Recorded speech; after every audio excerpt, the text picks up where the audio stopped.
오늘 우리에게 주신 하나님 말씀은 신약성경 마태복음 21장 1절부터 11절까지 말씀입니다.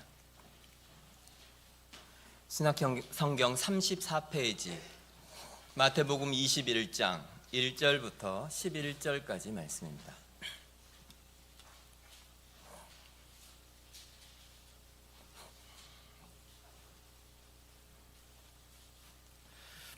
마태복음 21장 1절부터 11절까지 말씀 제가 읽겠습니다. 그들이 예루살렘에 가까이 가서 감람산 벳바게에 이르렀을 때에 예수께서 두 제자를 보내시며 이르시되 너희는 맞은편 마을로 가라. 그리하면 곧 매인 나귀와 나귀 새끼가 함께 있는 것을 보리니 풀어 내게로 끌고 오라. 만일 누가 무슨 말을 하거든 주가 쓰시겠다 하라. 그리하면 즉시 보내리라 하시니 이는 선지자를 통하여 하신 말씀을 이루려 하심이라. 일러스되 시온 딸에게 이르기를 네 왕이 내게 임하나니 그는 겸손하여 나귀 곧 멍에 매는 짐승의 새끼를 탓도다 하라 하였느니라. 제자들이 가서 예수께서 명하신 대로 하여 나귀와 나귀 새끼를 끌고 와서 자기들의 겉옷을 그 위에 얹으매 예수께서 그 위에 타시니 무리의 대다수는 그들의 겉옷을 길에 펴고 다른 이들은 나무를 베어 길에 펴고 앞에서 가고 뒤에서 따르는 무리가 소리 높여 이르되 호산나 다윗의 자손이여 찬송하리로다. 주의 이름으로 오시는 이여 가장 높은 곳에서 호산나 하더라. 예수께서 예루살렘에 들어가시니 온 성이 소동하여 이르되 이는 누구냐 하거늘 무리가 이르되 갈릴리 나사렛에서 나온 선지자 예수라 하니라. 아멘. 예수님의 생애 중에서 그리고 인류의 모든 역사 가운데에서 가장 중요한 한 주가 시작됩니다. 이 한 주 동안 예수님은 왕궁의 왕좌가 아니라 십자가로 가십니다. 갈릴리 동서남북 방향으로 치면 북쪽 지방 갈릴리에서 계시던 예수님께서 이제 남쪽인 예루살렘으로 오셔서 예루살렘 성으로 들어가시는 장면, 그리고 그로부터 한 주간이 시작이 됩니다. 우리 시간으로 일요일 날 들어오신 예수님께서 다음날 월요일, 화요일 동안은 성전에 계시고 수요일에는 유다가 이제 배신해서 예수님을 죽일 모의를 합니다. 그리고 목요일 날 저녁에 예수님께서 제자들을 모아 성만찬을 마지막에 하시고 겟세마네 동산에서 체포되시고 붙잡히십니다. 목요일 밤과 금요일 아침까지 불의한 재판을 받으시고 고문과 채찍질을 당하시고 금요일날 십자가에서 죽으십니다. 그리고 토요일 하루 동안 무덤에 계시다가 일요일 아침 예수께서 다시 부활하십니다. 그것이 한 주간이에요. 복음서를 보면 복음서의 이 한 주간의 내용이 복음서 전체에서 대부분 40%가 넘습니다. 그만큼 중요하다는 이야기죠. 우리도 이번 한 주간 예수님의 이 고난과 죽음과 이 부활에 함께 동참합니다. 목요일 저녁에는 예수님이 그러신 것처럼 우리도 모여서 성찬식을 하고 금요일은 예수님의 십자가 죽음을 기억하면서 함께 예배하고 기도합니다. 토요일 하루 예수님의 무덤을 각자 묵상하고 부활의 아침에 다시 다음 주일 아침에 예수님의 부활을 찬양하고 함께 예배할 것입니다. 매년 맞는 한 주간이죠. 하지만 이 시간은 그냥 고난주간이지, 부활주일이지, 그것을 기억하는, 그래서 교회가 이런저런 행사를 하는 그런 시간이 아니고 참여하는 시간입니다. 예수님의 고난과 그리고 그 십자가 죽음과 그 부활에 함께 참여하는 것이 이 시간을 보내는 가장 중요한 방법입니다. 예수님의 이 마지막 한 주가 예수님이 예루살렘에 들어오시는 것으로 이제 시작이 됩니다. 교회는 오랫동안 이 주일을 종려주일이라고 정하여 부르면서 기념해 왔습니다. 왜 종려주일입니까? 예수님이 들어오실 때 종려나무 가지를 이렇게 꺾어서 사람들이 흔들었기 때문에 그렇습니다. 2000년 전에 바로 이 날을 한번 상상해 보십시오. 이 기간은 유월절이 있기 직전이에요. 예수님의 마지막 만찬이 유월절을 위한 만찬이었죠. 그러니까 목요일 저녁 유월절 식사를 시작해서 예수님이 십자가에서 죽으시는 그 금요일부터 본격적인 유월절, 그 큰 명절, 유대 명절 중에서 가장 큰 명절이 시작이 됩니다. 그러니 온 세상에 흩어져 있었던 유대인들, 디아스포라 유대인이라고 부르죠. 그 수많은 사람들이 온 세상으로부터 성전이 있는 이곳에서 유월절을 지키기 위해서 사람들이 모여들었습니다. 이 기간에. 그러니 이 기록에 의하면 수십만 명, 조금 과장돼 있을 수 있지만 수십만 명의 사람들이 그 작은 예루살렘 성읍 속에 다 들어와 있는 거예요. 한번 상상을 해보십시오.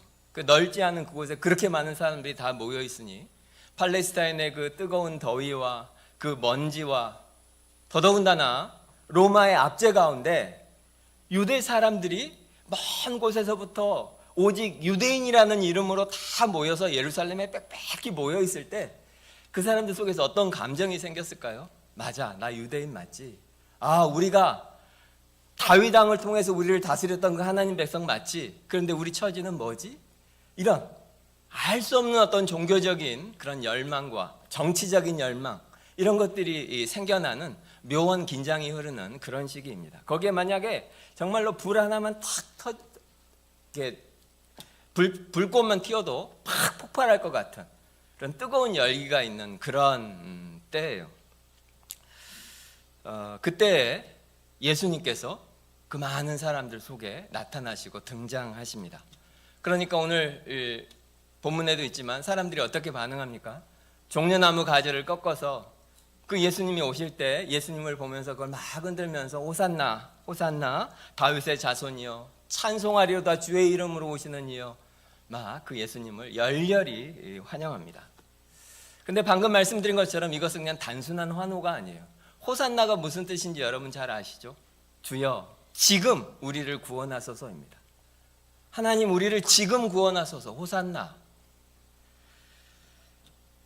아까도 말씀드린 것처럼 이 사람들은 로마의 압제 아래 자신들의 그 비참한 처지에서부터, 이 지옥 같은 현실에서부터 구원해 주시기를, 우리를 빨리 이 현실로부터 건져 주시기를 원하는 이제 그런 장면입니다. 그러니까 겉으로 보기에는 이 장면이 왕이 오시는 장면 같고 또 굉장히 정치적인 의미가 있는 승리의 입성, 실제로 많은 주석가들이 이 장면을 승리의 입성이라고 부릅니다.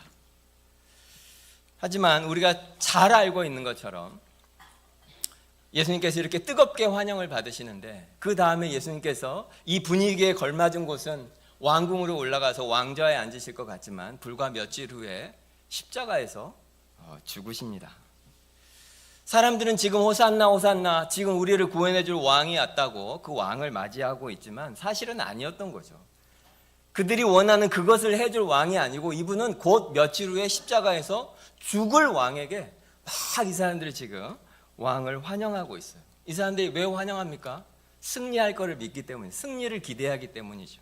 하지만 예수님은 희생하는 것, 십자가 죽음을 준비하고 계셨고, 사람들은 예수님을 통해서 정말 정치적인 격변, 혁명이 일어나서 이제 자유롭고 우리가 편하게 살 것을 기대했지만 예수님이 정말 주시려고 했었던 것은 정치적인 자유가 아니고 영혼의 구원이었습니다. 그리고 예수님은 그것을 지금 하고 계십니다. 그런 의미에서 오늘 이 종려주일의 이 장면은 우리가 이걸 깊이 보면 볼수록 예수님, 이 왕을 환영하는 그런 너무 기쁜 날이지만 동시에 우리가 얼마나 비극적인 처지에 있는지를 너무나 잘 보여주는 너무 상징적인 그런 장면입니다. 우리가 잘 아는 것처럼 지금 예수님을 향하여 호산나 호산나 이렇게 외치던 이 사람들, 길에다가 자기 겉옷을 깔고 그렇게 예수님을 맞이하던 사람들이 불과 며칠 후에 뭐라고 하죠? 저를 십자가에 못 박으라고 소리치는 사람으로 변합니다. 왜요? 예수님이 변했습니까? 아닙니다. 예수님은 그대로예요. 근데 왜 갑자기 변해서 예수님을 죽이라고 하죠? 내가 기대했던 그 왕이 아닌 거예요. 우리가 기대했던 사람이 아니에요. 예수 믿어서 뭐하나? 아, 내가 원하는 걸 줄 수 없구나 이거. 그런데 안타깝게도 이것이 예수를 믿는 많은 그리스도인의 모습이기도 합니다. 종려주일은 인간의 기대, 그리고 그것과 너무나 다른 하나님의 구원, 그것이 얼마나 극명히 다른지 선명하게 보여주는 아주 극적인 장면입니다.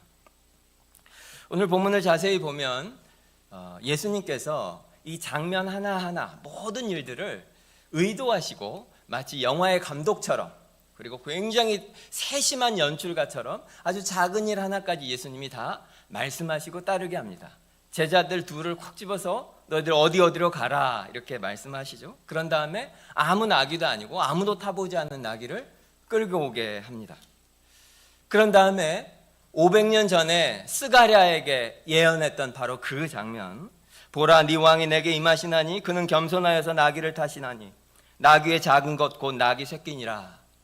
스가랴에게 그것도 500년 전에 예언하셨던 그 장면을 예수님께서 아주 똑같이 굉장히 의도적으로 연출해서 그 장면을 그대로 재현을 하십니다. 왜 그럴까요? 이 속에 너무나 많은 메시지가 있죠. 나는 바로 그런 왕이다. 성경이 오랫동안 예언했던 바로 그런 왕이다. 나는 나귀를 타고 오는 겸손한 왕이다.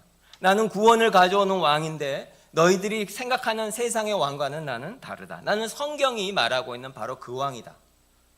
그러니까 수천 년 동안 하나님께 주셨던 그 복음의 말씀을 직접 눈으로 보게 이렇게 해주시는 그 장면입니다. 눈으로 보는 복음, 이렇게 말하는 사람도 있습니다.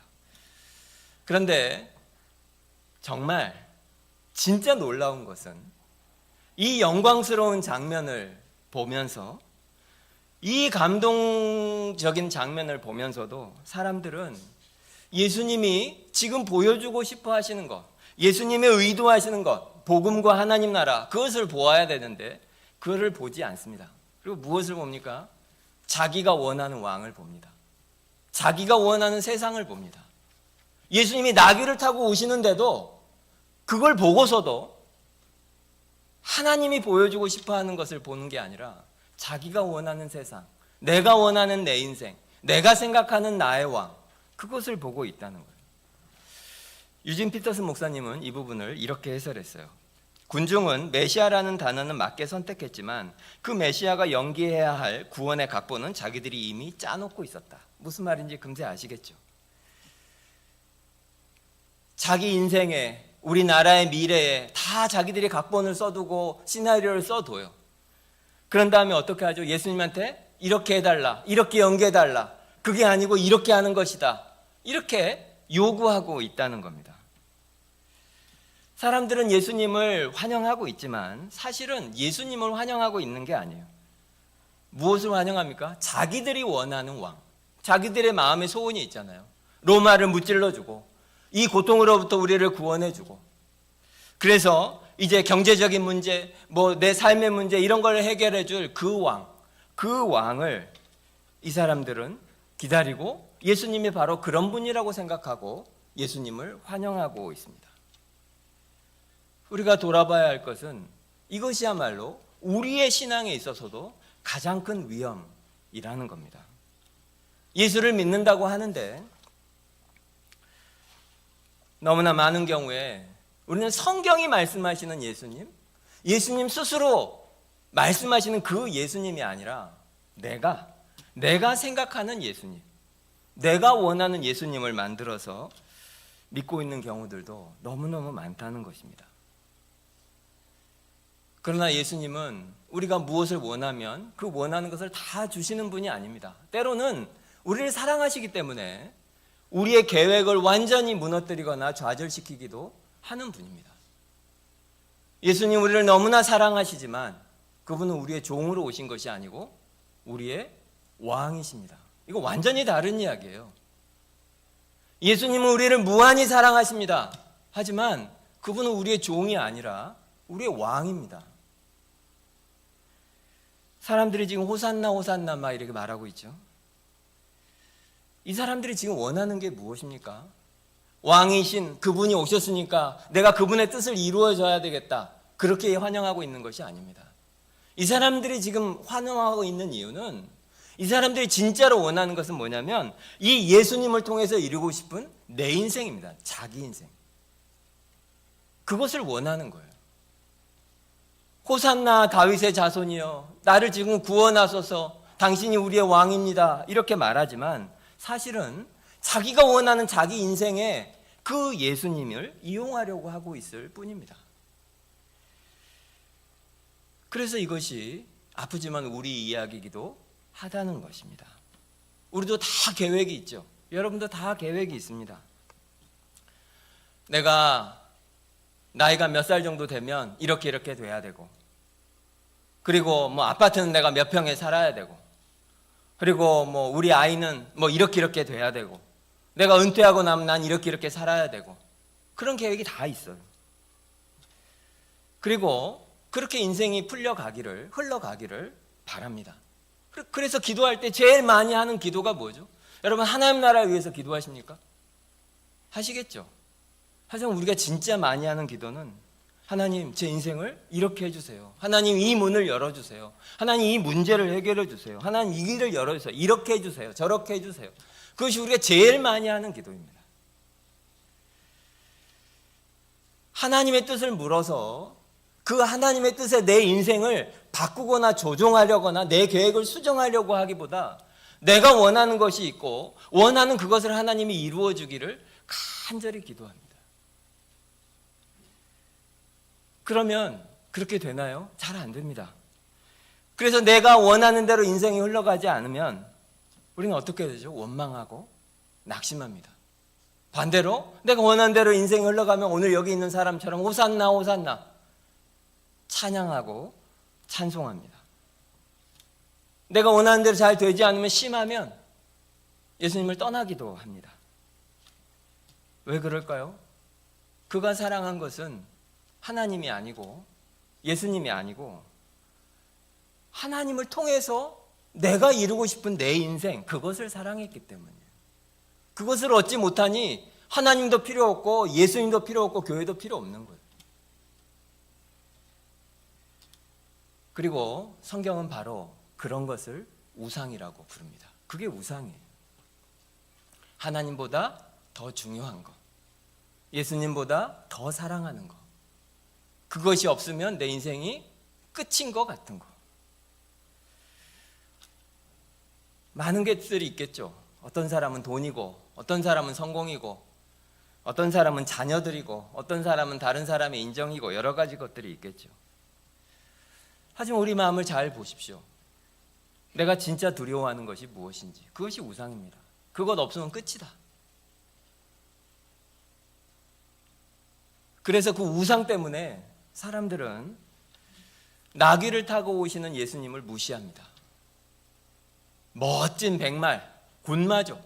장군이나 왕이 타는 그 멋있는 말, 이런 걸 타고 싶어 하죠.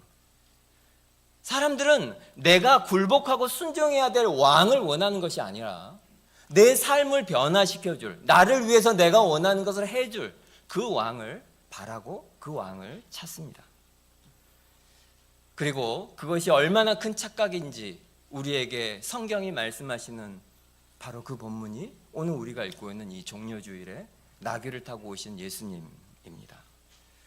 오늘 성경은 우리에게 뭐라고 말씀하고 있냐면 우리가 원하는 왕이 아니라 하나님이 우리에게 보내시는 우리의 진짜 왕이 누구이시며 그분은 어떤 왕인지를 보여주는 본문이 오늘 말씀이에요. 질문이 따르는 거죠. 오늘 성경이 우리에게 하는 말은 우리는 누구를 따르고 있는가? 우리의 왕은 누군가? 우리는 내가 원하는 그런 왕을 따르는가? 하나님이 보내신 왕을 따르는가? 이제 그런 질문이에요. 사실 이 장면을 우리가 역사적인 상상력을 동원해서 이렇게 잘 보면 이걸 제일 잘한 사람이 신약 학자 중에 유명한 사람 톰 라이트라는 영국 신학자가 있는데 이분의 책에 보면 이걸 아주 역사적으로 극적으로 묘사해 놓은 장면이 있습니다. 뭐냐면 예루살렘의 이 날에 아주 거대한 두 가지 행진이 있었다 이렇게 생각해요. 제가 지도를 사실 만들었다가 그냥 안 보여드렸는데 나중에 인터넷으로 한번 보세요. 예루살렘 지도를 좀 확대해서 보면 여기 이제 예루살렘, 여러분 보시는 방에 예루살렘이 있으면 이쪽이 이제 바다예요. 지중해. 예루살렘으로부터 서북쪽으로 위쪽에 가이사랴라고 하는 지역이 있습니다.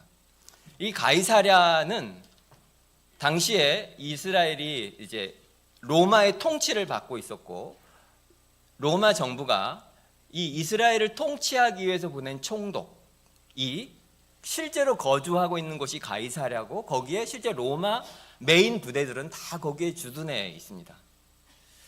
로마 총독이 누구죠? 예수님 이 십자가에 죽게 한 빌라도죠. 빌라도.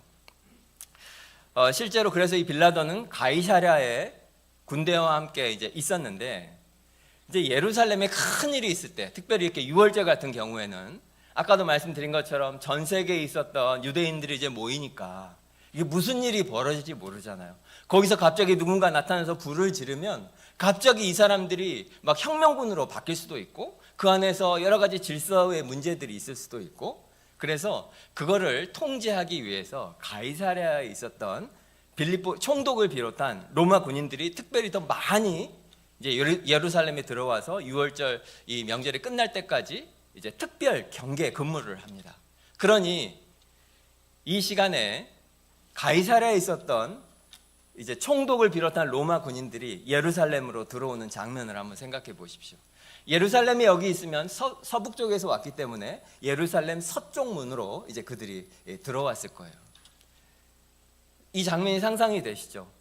이 지금 많이 모인 사람들을 그냥 압도해야 하니까 맨 앞에 이제 큰 말을 탄 총독이 멋있게 올 테고, 그걸 따르는 엄청나게 무장한 로마 군인들이 뒤따르면서 그 안을 들어왔을 거예요.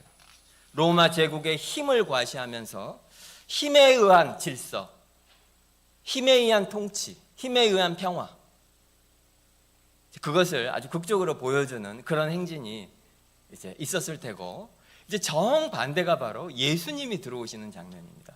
왜 이쪽은 동쪽인 게 이유가 뭐냐면, 이제 이쪽 편에 베다니가 있어요. 베다니로부터 감람산을 넘어 예루살렘에 들어오면 동쪽 문으로 들어오게 됐을 겁니다. 예수님이 들어오는 이 장면을 한번 생각해 보십시오. 잘 안 그려지십니까? 나귀, 그 작은 나귀를 예수님이 타고 제자들의 겉옷을 그 위에 이렇게 해서 행색들이 어떻겠습니까? 예수님과 그 뒤따르는 무리들의 행색이 어떻겠어요? 얼마나 볼품이 없고 초라했겠어요. 서쪽 문으로 들어오는 빌라도 총독의 무리들과는 비교도 안 되는, 뭐 무장을 했겠습니까? 무기가 있었겠습니까? 나팔이 있겠습니까? 아무것도 없죠. 하지만 이것이야말로 너무나 명백한 메시지입니다. 세상은 그렇게 구원되는 것이 아니다. 힘으로, 돈으로, 무기로, 성공으로 그렇게 세상이 변하는 것이 아니고, 너희들을 구원할 수 있는 힘은 거기에 있는 것이 아니고 어디에 있다? 바로 이 겸손한 왕, 그의 죽음과 그의 사랑을 통해서 너희들의 진짜 문제가 해결될 수 있다. 그걸 너무나 적나라하게 보여줘요. 굉장히 의도적인 장면이죠. 그리고 이것은 오늘날도 여전히 눈에 보이지 않지만 영적으로 계속 진행 중입니다. 세상은 계속해서 우리에게 그 빌라도의 행진 같은 걸 보여주죠. 더 빨리, 더 높이, 더 멀리, 더 많이, 더 강하게. 안 그러면 죽는다. 이 경쟁에서 처지면 진짜 끝이라고 얼마나 우리에게 두려움을 주고 공포를 느끼게 합니까? 그래서 너무나 많은 사람들이 직장에서 승진하려고 하죠. 더 넓은 아파트에 가려고 하죠. 어떻게든 집 사려고 하고, 또 어떻게든지 우리 자녀에게 좋은 스펙 주려고 정말 별일을 다 합니다. 무엇 때문에 그럽니까? 군말을 타고 손에 무기를 들고 그렇게 힘을 얻고 싶어 하기 때문에 그런 거예요. 그러다가 주일이 되면 교회에 옵니다. 그리고는 오늘 같은 설교를 들어요. 나귀를 타신 임금, 그분이 바로 우리의 구원이시다, 십자가가 승리다, 이런 설교를 들어요. 근데 이게 이제 우리의 비극이죠. 예수를 믿는 우리들이 양다리를 걸치려고 하기 때문에 그것이 우리의 어려움입니다. 일요일에는 십자가, 죽음, 희생, 낮아짐 이런 거를 찬송하고 노래해. 하지만 월요일 아침이 되면 다시 빌라도의 행진에 참여해서 성공하고 싶어서 거기에 모든 마음을 쏟고 모든 힘을 다 써서 살아갑니다.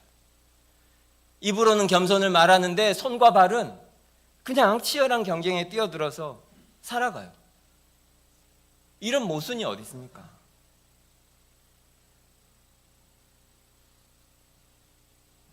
제가 여러분을 정죄하는 말이 아닙니다. 제가 가끔 말씀드리면 저도 너무너무 잘 압니다. 주일날 교회에 와서 비참하게 흘렸던 눈물을 제가 지금도 기억합니다. 제 눈물.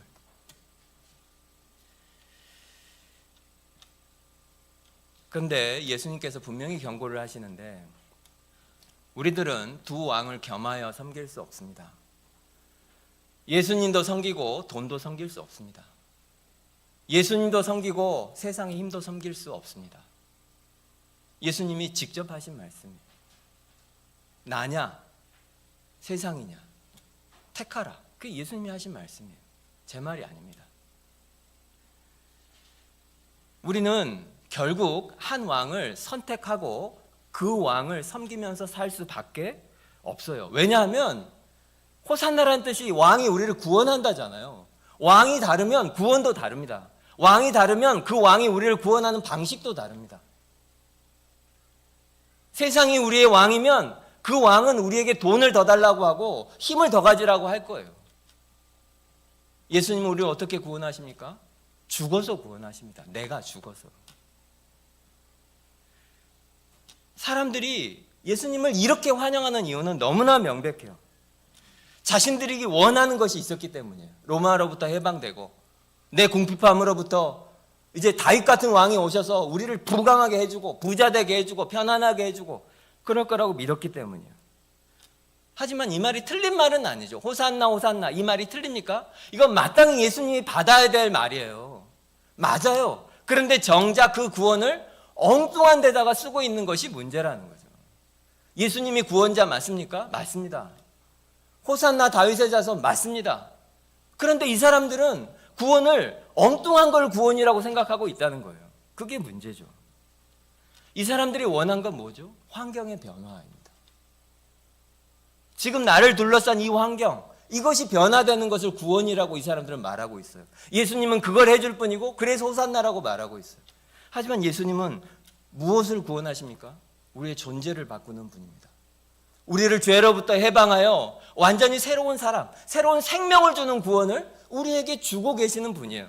그러니까 마땅히 호산나라 부르는 것이 마땅하죠. 이것을 오해하면 안 되는 것이고 그걸 오해하니까 오늘 이 장면, 이렇게 슬프고도 이렇게 비참한 장면이 나타나는 겁니다. 그래서 하나님께서는 많은 경우에 여러분도 다 경험하셨겠지만 우리가 원하는 것이 있을 때 그것을 즉각적으로 주시지 않는 경우가 정말 많습니다. 그리고 뒤돌아보면 우리는 그 많은 거절과 오래 기도해도 하나님께서 응답해 주지 않는 시간들을 길게 보낸 다음에 이제 우리는 뭐라고 고백하게 되죠? 아, 하나님이 가장 좋은 것을 주셨다. 이렇게 고백하게 되죠. 여러 차례 말씀드리지만 우리 마음에 무슨 소원이 지금 여러분 속에 있다 하더라도 그것이 진짜 우리에게 유익한 것이고 진짜 우리에게 선한 것인지 그걸 판단할 수 있는 지혜가 우리에게는 없습니다. 하나님만 아십니다. 그리고 하나님은 우리를 사랑하시기 때문에 그것을 주고 싶어 하십니다. 우리는 지금 당장 편안해지는 것을 혹시 원할지 모르지만 하나님은 때로 우리를 깊은 고난과 고통 가운데 그대로 두시고 우리가 천금같이 거룩한 사람으로 변하도록 만드시기도 합니다. 우리는 지금 여기서 편안하게 살기를 원하지만 하나님은 우리가 영원한 삶을 살기를 원하십니다. 그래서 우리가 자녀된 우리가 하나님에게 기도하면 여러분 들어보셨겠지만 우리의 기도는 절대로 거절당하지 않습니다.